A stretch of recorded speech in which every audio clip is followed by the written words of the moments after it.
did want to talk about my sobriety and breaking it. Again, going back to that definition, I'm already successful. Another thing I wanted to touch on was semen retention, and my experience with it.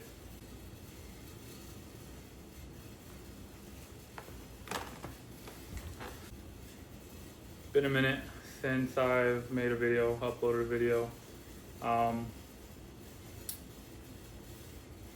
Just kind of been doing what I gotta do for the most part. Race week for my marathon that I've been training for a while. Yeah, feeling good. Got my first payout posted up here. Was able to secure that, follow my rules, did what I had to do, and was able to get that. Wasn't the most amount of money, but it was a payout nonetheless. Blew a few accounts. I blew the account I got the payout on. I blew an eval, and then I blew another funded. So it is what it is. Taking a break from trading right now for around a few weeks or so, just to, reset my mind on that, because I feel like I was not in the right mindset to be trading, and I kind of disregarded that and decided to trade anyway. I was saying loss after loss after loss. Kind of enter a trade not caring if I win or lose, in the sense of almost knowing I'll lose, but it is what it is. Yeah, race week. So, gonna be going to Colorado tonight. On the way to Colorado, driving there. Doing the Aspen Valley Marathon. Plan on getting 3:30. That's what I've been shooting for this whole prep. Working around 3:30 time, but I didn't take into consideration altitude and stuff. So if I get slower, I'm not too worried about that. Anything lower than 3:45, I'll be happy with. But obviously, I do want to get 3:30, which is around an 8-mile pace. So we'll see. But did want to talk about my sobriety and breaking it. I've said I've wanted to stay sober until I did something that I deemed successful to myself, and that was the main thing I pointed on was like making $10,000 a month. The philosophy I follow of act as the person you want to become to truly become that person. It's a philosophy I've known for years now, and it's not the easiest to stick to, but I believe it is a good philosophy to follow. And I think that's the main reason I'm aiming towards breaking my sobriety. Me as a successful person would be, having a drink every now and then, or, smoking every now and then, waiting for myself to become successful to do that. Kind of it contradicts itself if I were to follow that philosophy, because in the end I would never be successful, and Earl Nightingale has a saying in The Strangest Secret. He says, what is success? And he said,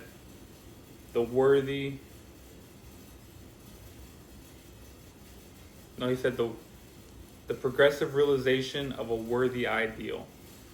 That kind of just puts into perspective that it's more about the path to success or whatever, rather than the destination, rather than one set thing,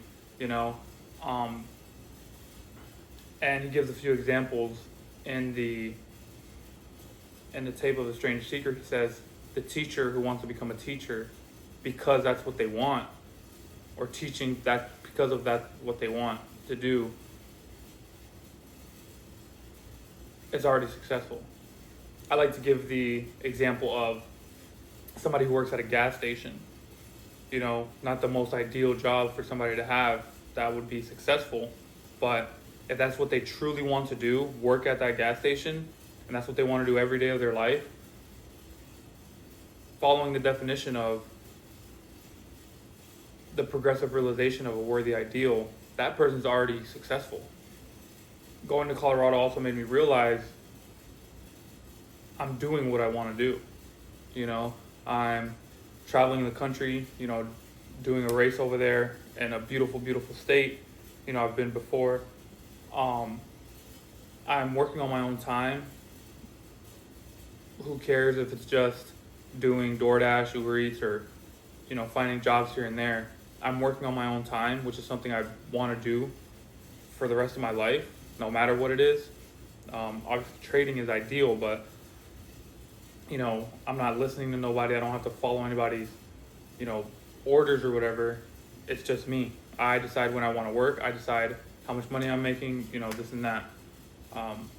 So, again, going back to that definition, I'm already successful. I just wanted to say that because, like I said, I'm going to be breaking about a year and a half of, a little more than a year and a half of being sober.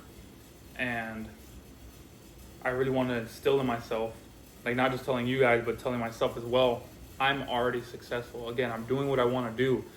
Traveling the country to do a race, running in one of the most beautiful cities in America, you know, that being Aspen. Again, working when I want to work, just having the liberty of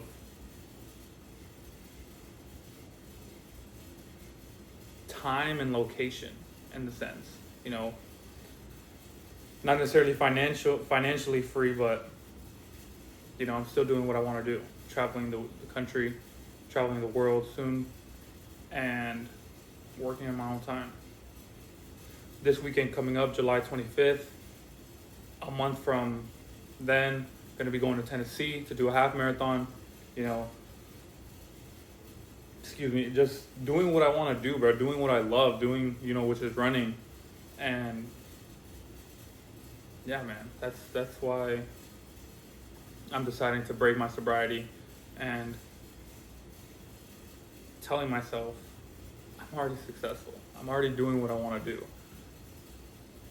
Another thing I wanted to talk about was semen retention.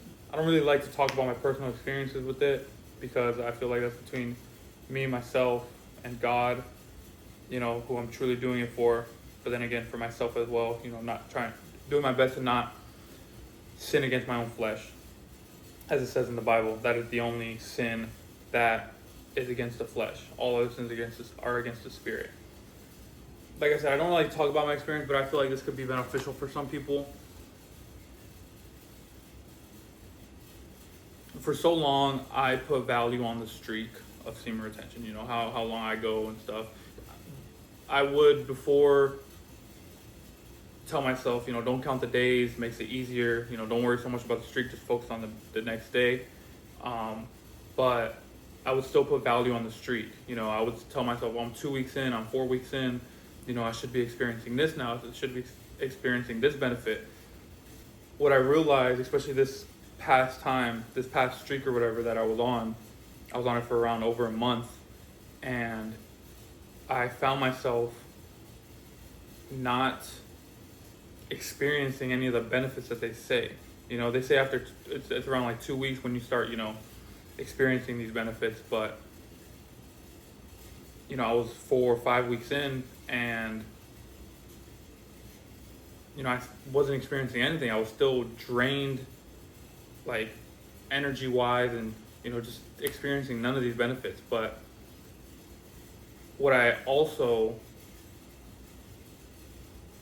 kind of realized was, you know, not experiencing any of these benefits, and each time that I break a streak or I fall back into lust, I make a realization or I gain new knowledge of, or new perspective that helps me for the next time, for like to start again and continue onward down that narrow path.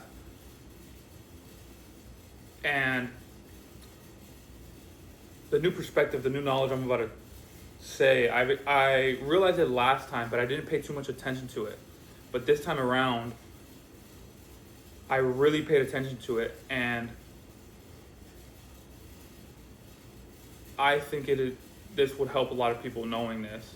You know, a lot of people don't do semen. A lot of people do semen retention not for religious reasons, but for the benefits and, you know, to better their life or whatever. You know, I do it mainly for religious reasons.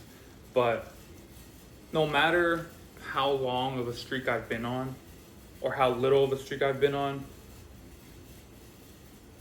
the reason behind it, when it comes to doing it for religious purposes, are far greater than any long streak.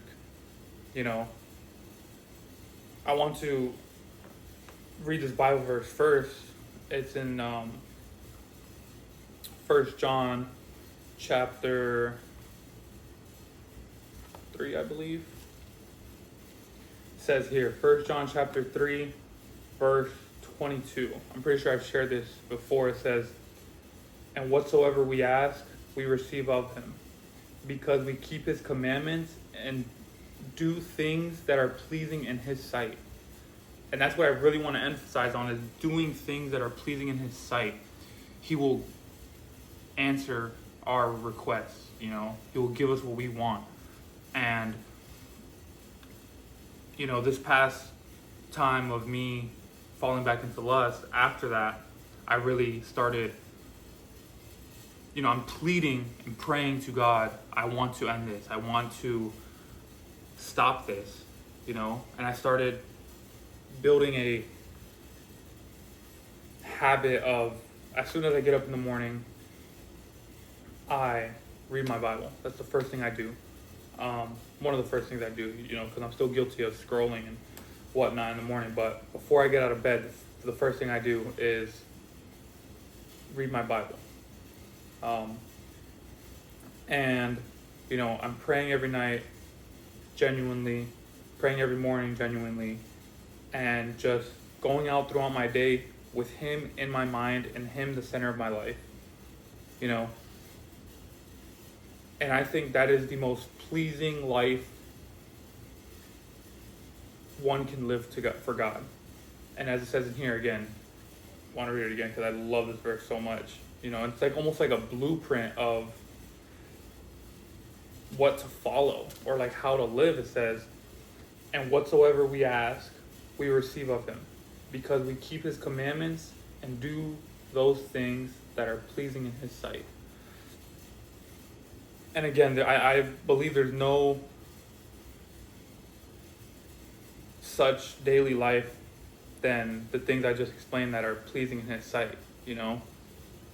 Reading your Bible, indulging in his word, praying to him, talking to him throughout the day, truly living for him, and doing everything with him in mind. I just think to him, that's one of the most pleasing things. And I say this because, you know, I'm not even a week back from falling into lust, and I've been experiencing what people would call benefits of a long streak right now. You know, I'm experiencing opportunities. I'm experiencing things that I would, if I was on a long streak, I'd be like, oh, it's because of this long streak is why I'm experiencing it. But here I am again, not to be repetitive, but not even on a weak streak, and I'm experiencing these things.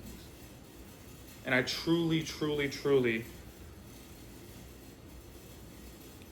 believe it's because I'm living the way I live now, you know. Now, I'm not going to say I'm going to live like this for the rest of my life. That's ideal. But I'm going to do my absolute best to live this life that I'm living right now. These habits that I'm keeping to the best of my ability, and continue to do things that are pleasing in his sight. And again, I hope this helps somebody doing it for religious reasons, is don't necessarily put so much value on the streak, but, you know, just live a life that is pleasing to him. yeah, that's just some things I wanted to share. It's like I said, it's been a while, but just continuing down the path I need to go on. Like I said about trading, taking a few weeks off. I'll be back probably by the end of August for sure, maybe mid-August, and yeah, probably gonna record some things of Colorado, the marathon, share my results and stuff. Like I said, that's the best thing I can leave you with is live a life that is pleasing to Him. All the actions you commit, ask yourself, would this be pleasing in His sight? There's another Bible verse.